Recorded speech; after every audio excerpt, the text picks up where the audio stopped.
Hello guys, yeah, this is Kevin Technician.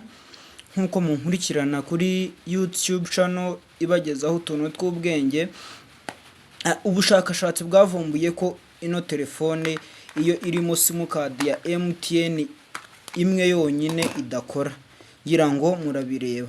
Ariko uyu munsi ngiye kubereka uburyo ki ushobora gukoresha simukadi ya MTN muri no telefone igakora mu gihe uyifite udafite Tigo. Bikorwa bite rero? Ngira ngo reka manze mbereke ko iyo usizemo simukadi ya MTN yonyine hahita hazamo code, telefone ntago ijya yaka. Turashyiramo simukadi niturangiza twatse.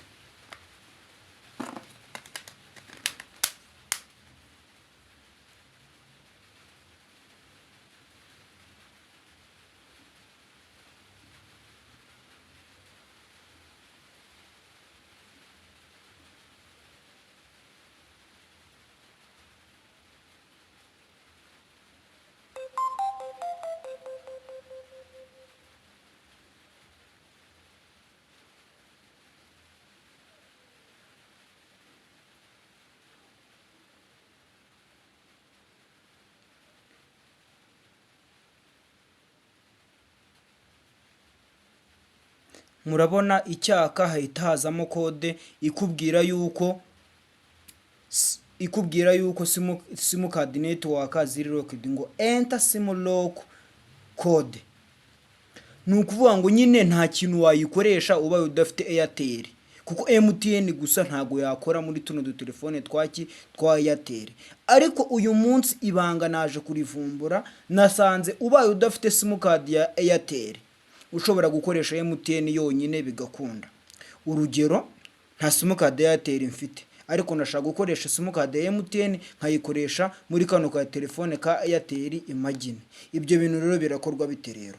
Nshoboye guhita ngenda nkegera umuntu ufite simukadi ya Airtel nkubwira ati ntiza kuri simukadi yawe ya Airtel, yintizeho ntuyimuyintizeho. Simukadi akayimpa. Murabona ubu nta kintu nakora, nta n'ikintu nabivanamo, ibarwa nka password cyangwa se nka code irokinze. Ahubwo rero ibintu bikora gute? Uragenda ugatira simukadi ya Airtel kuri mugenzi wawe, kuyimutira gusa. Wamara kuyimutira ukaza ugakuramo batiri nk'ibisanzwe ukayishyira ku ruhande. Ya simukadi ya Airtel wayimutiye, dore ngiyi. Wamara kuyimutira ukayishyira kuri wa mwanya wa mbere, nk'uko tubizi ko Airtel zijya ku mwanya wa mbere. Wamara kuyishyiramo ku mwanya wa mbere ugacana telefone yawe nk'ibisanzwe, ukayicana.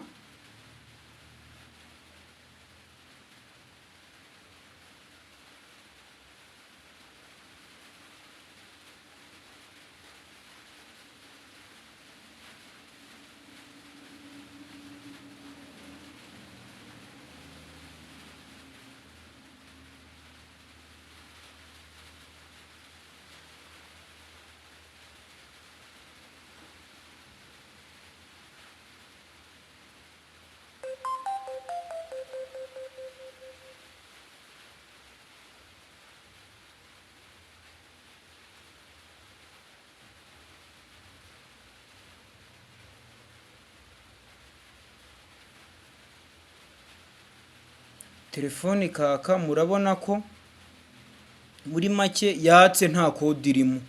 Code yo ntayirimo, murambwira ngo murabireba, na network zatangiye kuza nk'ibisanzwe. Murabona ko dufiteho ku mwanya wa mbere dufitemo Airtel, ku mwanya wa kabiri tukageramo MTN. Ariko noneho twe turashaka gukoresha no simukadi ya MTN yonyine, turashaka gukoresha no simukadi ya MTN yonyine, kubera ko Tigo ntago ari yacu, tumaze kuyitira kandi dushaka kuyisubiza nyirayo. Birakorwa bite rero kugira ngo dukomeze dukoresha simukadi ya MTN tugume ku murongo kandi Airtel itarimo? Turabigenza gute rero sasa? Twebwe turahita dufata telefone yacu nk'ibisanzwe, dukuremo turekeremo batiri, nituyikomakome batiri, niturangiza duhite tuza dukuremo ya simukadi yacu ya Airtel. Ariko tuyikuremo telefone ikiri kwaka. murabona ko dukuyemo simukadi ya Airtel turekeyemo MTN. Reka turebe ko ya kode iba yavuyemo koko nimba network zigihari. Dutegereze gatoya. Murabona ko network zacu ziba zihari, kadutegerezo zigaruke. Murabona ko network zacu ziba zihari. Ubu ngubu umuntu yaguhamagara akakubona kandi ufitemo simukadi yawe ya Airtel ya MTN gusa, Airtel ntayirimo, bakaguhamagara bigakunda, ukaba wareba amayinite bigashoboka, ibintu byose ukaba wabibona. Ariko ahantu ndi nta network nyinshi zihari, niyo mpamvu ziri kuza zigenda, ariko ibintu byose wabireba nta kibazo.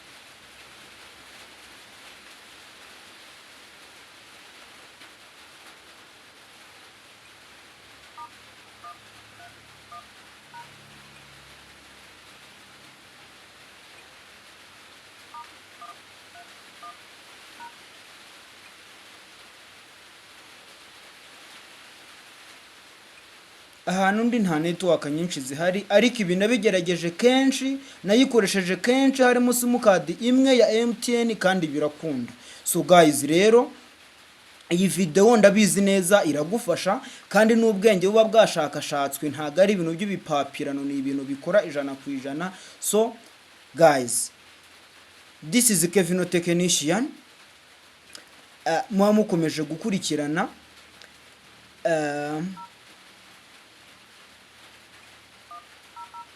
kaduhamagare nanone wenda turebe, ariko birakunda, birakora neza cyane rwose kuko narabigerageje inshuro nyinshi, ibintu birakora. So guys, bigerageze kuri telefone yawe, iyo umaze kuyishyiramo byibura kugira ngo ibe activated neza, simukadi ya Airtel ise nkaho iba yibagiranye, nkaho itarimo gukoramo, byibura bitwara nk'iminota 10 cyangwa se 20, network zikaba ziri gukora neza kandi ari simukadi yawe imwe ya MTN iri muri telefone yawe. So guys, rero thank you for watching my video. You remember to subscribe, share and comment. Ariko ndabashishikariza kujya mukora subscribe, mugakora share ku bandi, kuko nzajya nshyiraho utuntu tw'ubwenge tutari n'utungutu. So guys, rero uba ufite ikindi kibazo gitandukanye n'iki ngiki, feel free nyandikira muri comment umbwira ati wanyigisha nkaka kwigisha rwose nta kibazo. So thank you for following Kevin Technician.